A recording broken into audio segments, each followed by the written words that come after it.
Por que existem presos que não querem ser livres? Evangelho de Lucas, capítulo 8. Comentário de Mário Persona. Existe um mundo, uma esfera invisível para nós, que o Senhor obviamente tem controle, Ele sabe o que está lá. Eu estava pensando naquela passagem de 2 Reis, quando Samaria, acho que Samaria que é cercada e Eliseu sai com o seu servo, e o servo fica preocupadíssimo. É mais ou menos o que acontece aqui. Acho que é 2 Reis, né, que fala do servo de Eliseu. 6:17, obrigado. 2 Reis 6, versículo 17. É o versículo anterior, no versículo 15, né, que tinha os cavalos, os exércitos estavam ali, chegaram de noite, cercaram a cidade, no versículo 14. E no versículo 15, o servo do homem de Deus se levantou muito cedo e saiu, e eis que um exército tinha cercado a cidade com cavalos e carros. Então o seu servo lhe disse: "Ai, meu senhor, que faremos?" E, obviamente, ele está na mesma situação dos discípulos no barco. "Ai, senhor, nós vamos perecer, o barco está afundando, o que nós vamos fazer?"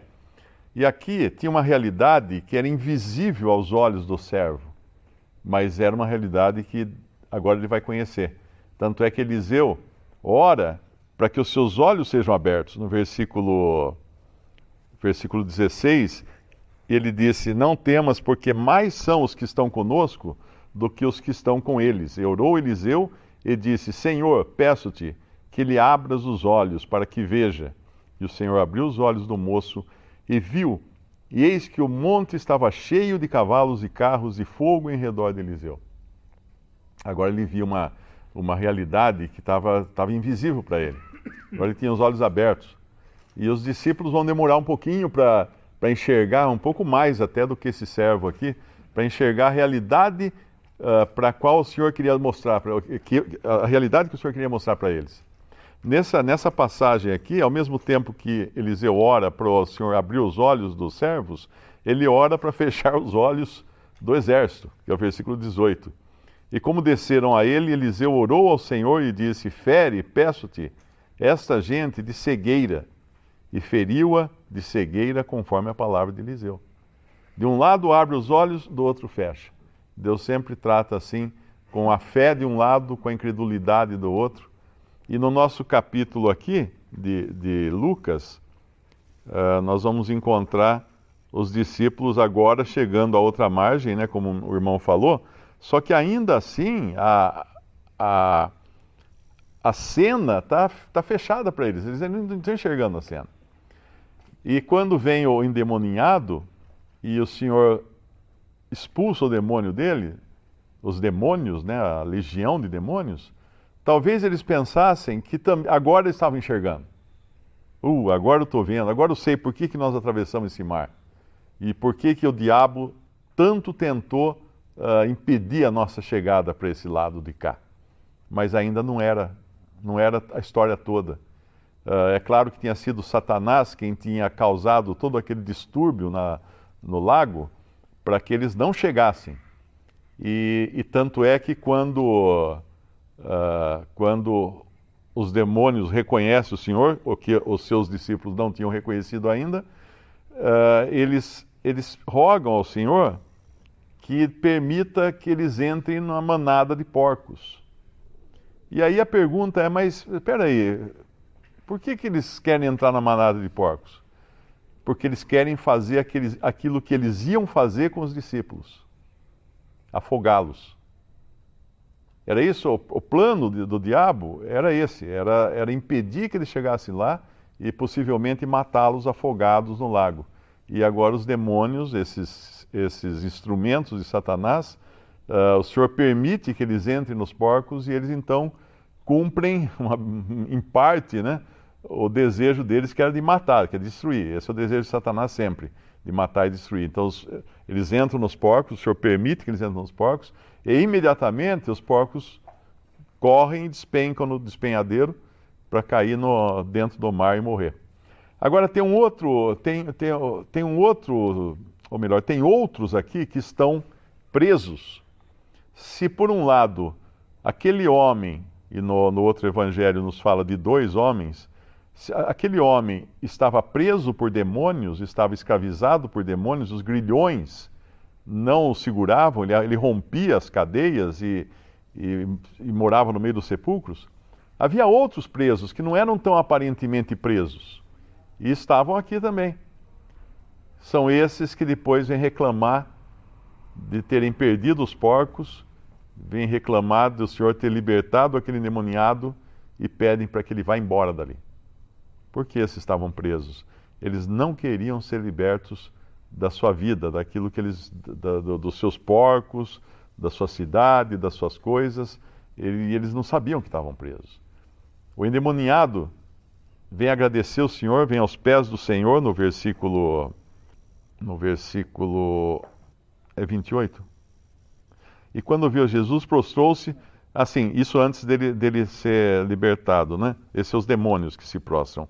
Mas tem uma passagem, não sei se só se é no outro evangelho, que daí o que era endemoniado vem ao Senhor pedindo para, aqui no versículo 38, e aquele homem de quem haviam saído os demônios rogou-lhe que o deixasse ir, que o deixasse estar com ele.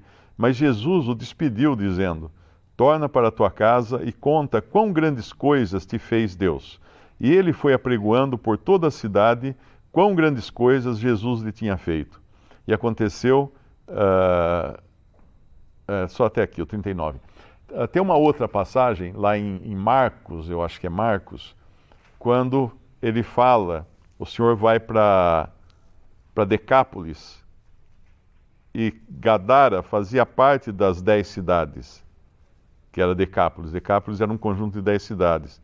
E quando o Senhor vai a Decápolis, curiosamente, tem uma multidão que quer vê-lo. Marcos 7, Marcos 7, 31. Marcos 7, 31. E ele, tornando a sair dos termos de Tiro e de Sidom, foi até o mar da Galileia pelos confins. Não é aqui. 5:20. Começou a anunciar o recado? Não, tem um. Está aqui, 4, é o 4:25. E seguia-o uma grande multidão da Galileia, de Decápolis, de Jerusalém, da Judéia e de além do Jordão. Esses que o seguem depois de Decápolis, talvez, eu não sei qual é a sequência aqui dos acontecimentos, talvez tenham sido evangelizados por aquele ex-endemoniado. Então, quando a visão ampla da coisa, né, a big picture, como se costuma falar, era que o Senhor, naquela simples ordem, como o irmão estava comentando, né, que uma ordem, vamos passar para o outro lado do mar, do lago. Os discípulos não imaginavam o que estava por trás daquilo. Ele ia atravessar o lago, ele ia dar uma lição nos discípulos, eles iam aprender a dependência do Senhor, a dependerem do Senhor, iam aprender que quando o Senhor decide algo, isso se cumpre, como aconteceu lá com o servo de Josué, de Eliseu. São mais os que estão conosco do que os que estão com eles. Então não tema, não se preocupe. O problema é grande? Não se preocupe, o nosso Deus é maior que o problema. Eles não tinham percebido ainda que eles chegariam do lado de lá. O Senhor não apenas iria libertar aquele endemoniado, como também iria depois libertar mais gente em Decápolis, através do ministério e do testemunho daquele que tinha sido liberto. Então é uma coisa, uma projeção meio geométrica aí, né, de todas as coisas que vão acontecendo em cadeia, graças a uma simples ordem que o Senhor dá. Porque, obviamente, ele sabia tudo, é Deus, ele tinha conhecimento de tudo. Mas os discípulos vacilavam, ficavam medrosos, e nós somos assim, né? A gente sempre vai pensar, mas e aí? Será que vai dar certo? Será que vai... E o Senhor tem que sempre falar para a gente: mais são os que estão conosco do que os que estão com eles. O Senhor tem que sempre mostrar para a gente que Ele é capaz de parar as ondas, Ele dá ordem para as ondas, Ele para as ondas, Ele para o vento. E no final, o benefício é muito maior do que a gente podia imaginar.